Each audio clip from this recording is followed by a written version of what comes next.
May namumuong turf war umano sa pagitan ni PNP Chief Nicolas Torre at DILG Secretary John Vic Remulla. Philippine National Police Chief Nicolas Torre III has been sacked barely 3 months since he assumed the post. Sinibak bilang hepe ng pulisya, si Police General Nicolas Torre III matapos lang ang 3 buwang pamumuno sa PNP. Isa sa mga dahilan ayon kay Interior Secretary John Vic Remulla ang gilian ni Torre at ng NAPOLCOM ng balasahin ng PNP. Itinalaga munang OIC ng PNP si Police Lieutenant General Jose Nartates Jr. habang maiaalok umanong pwesto ang Pangulo kay Torre. Sa buong kasaysayan ng Philippine National Police, ilang hepe na rin ang biglaang tinanggal, inilipat o napaaga ang pagre-retiro. Ngunit kakaiba ang naging ingay na dulot ng balitang ito. PNP Chief General Nicolas Torre III sinibak bilang hepe ng PNP. Ang pangyayaring ito ay nagbukas ng mas malalaking katanungan sa publiko. Bakit nga ba biglaan ito? May politika ba sa likod nito? At ano ang ibig sabihin ng di umano'y turf war sa pagitan ng PNP Chief at ng kalihim ng Department of Interior and Local Government na nauna ng ibinalita ng Bilyonaryo News Channel?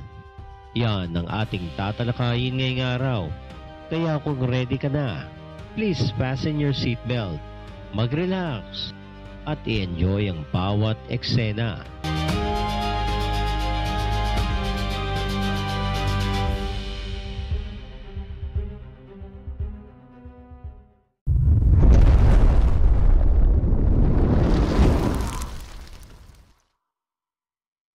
Sino nga ba si General Nicolas Torre III? Si General Torre ay namuno bilang PNP Chief matapos italaga ng Pangulong Marcos Jr. bilang kapalit ng nooy nagretiro na hepe na si General Marbil at nagsilbing opisyal ng pulisya na kilala sa kanyang background sa intelligence at anti-crime operations. Siya rin ang kauna-unahang PNP Chief na nagtapos sa PNPA. Subalit bago siya manilbihan bilang Chief of Police, ay hinawakan muna niya ang ilang sensitibong posisyon na nakatutok sa peace and order at pagtugis sa mga kriminal tulad ng CIDG. Naging maingay ang pangalan ni General Torre matapos pangunahan ng pagtugis sa nooy nagtatagong founder ng Kingdom of Jesus Christ na si Apollo Kibuloy. Pagsampa ng kaso laban kay VP Sara Duterte dahil sa di umano'y death threat remarks laban sa Pangulo. At ang huli ay ang pagdakip at pagpapadala sa ICC sa The Hague ng dating Pangulong Rodrigo Roa Duterte upang litisin sa kasong crimes against humanity na isinampa ng di umano'y mga pamilya na mga napatay sa bloody war on drugs ng dating administrasyon. Nang maupo siya bilang hepe ng PNP, naglatag siya ng mga reforma at mga programa laban sa droga, online fraud at police scalawags. Nariyan din ang 5 minutes response program na ipina-implement niya para mas madaling makapagresponde ang mga kapulisan during emergency and hot pursuit operations. Ngunit tulad ng iba pang mga PNP chiefs, maiksi lamang ang termino na naibibigay sa mga naitatalaga rito na kadalasan ay ilang buwan o hanggang 1 taon lamang na serbisyo. Pag-usapan naman natin ang mabilis na pagkalat ng balita sa pagkakasiba kay General Torre. Unang inilabas ng Billionaire News Channel o BNC ang kontrobersyal na headline, turf war sa pagitan ng PNP Chief at ng Secretary ng DILG. Ayon sa nasabing balita, ay naging tablado ang ginawang reshuffle ni General Torre matapos pagpalitin ng assignment bilang Deputy Chief for Operations na second highest position sa PNP, sina Police Lieutenant General Bernard Banac at Police Lieutenant General Jose Melencio Nartates Jr. na di umano'y nagbunsod sa namuong turf war.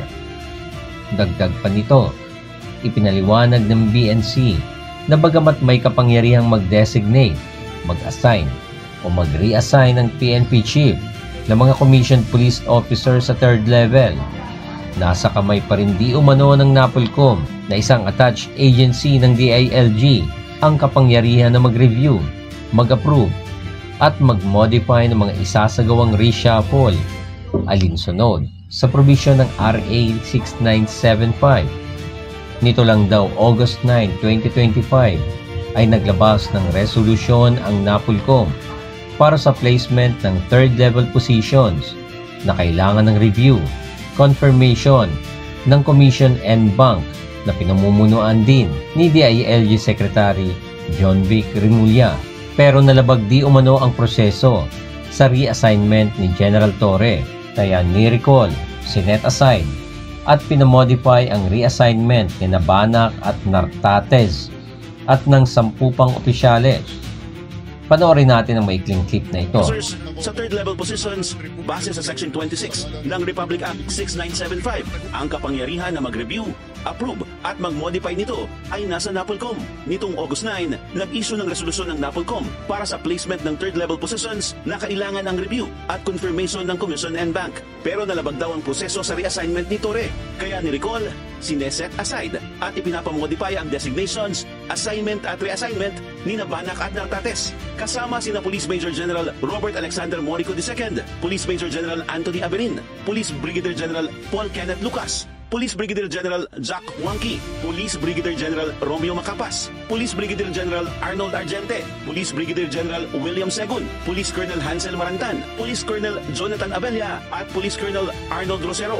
Inatasan din ng NAPOLCOM ang PNP na mag-issue ng order kaugnay sa pagbabalik ng mga opisyal sa dati nilang mga pwesto.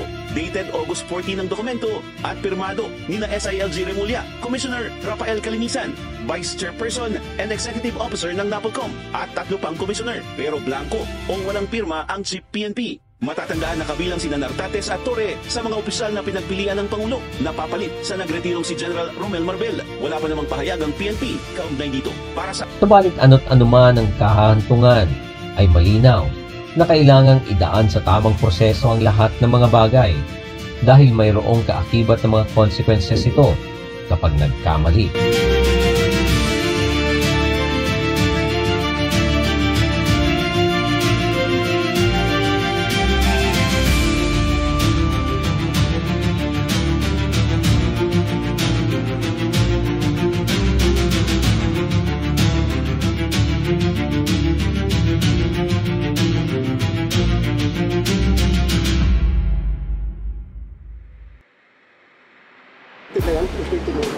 Restricted yan sa servisyo. You can be relieved anytime. Habang functus officio, you are good while the need exists. Hence, tagal na. So, police detention, so Malacanang made a decision, and I respect the decision of Malacanang. Kinagulat din marahil tulad ng madami, kabilang ako doon, yung pagkaka-relieve niya. Hindi ko alam kung anong dahilan. Subalit may kapangyarihan ng Pangulo na gawin yun. Dahil serving at the pleasure of the President ang sino mang PNP chief. Wala ako nakikita epekto pero administratively maaaring meron. Dahil sa pagkakaalam ko ay 4-star general na si General Torres. So nangyari na rin yan dati na yung 4-star general ay hindi umahawak sa posisyon ng PNP chief. Sana hindi maapektuhan dahil again, serving at the pleasure of the President ang sino mang PNP chief at umaasa ko na patuloy gagampanan ng ating mga kapulisan at kanilang sinukat tungkulin sino man ang mapili o piniling PNP chief ng ating pamilya. Ko na, no? Nagka-encuentro ako dito eh. Kasi pinagpipilitan niya na makita-kita at makipaghalubilo sa mga senador. Eh, inaantay ko na umalis siya kasi mainit ang ulo ko nun eh. At ang pagkaalam ko, na-demote si Nartates at yung papang general na Ilocano, yung nagdadaig kung bakit naman nangyari yun. Kaya sinita ko siya, sabi ko, hoy, ba't ganun? Nako, may balik yan, magdahan-dahan ka. At nagpapumanhin ako, wala akong alam. Ang alam ko lang, ang balita ko, doon sa mga appointment ng mga RD at iba pa, talagang hindi sila nakipagkonsulta kay Secretary John Vic. Hindi naman tama yun. Siyempre, may boss tayong lahat. Ay, boss na si John Vic. At ikalawa, masyadong maingay at maugong na nagmamalaki yung ibang classmate niya, nakatakbong presidente o vice-presidente sa 2028. At nakita na nakapaskel yung kanilang mukha. At sabi pa nga nung iba, hindi lang pala politiko ang EPAL. Kaya parang inaabangan na rin inaabangan na rin ng ibang tao dahil may nadidinig na pang-aabuso. So, parang yun yung sense ng ibang kapulisan.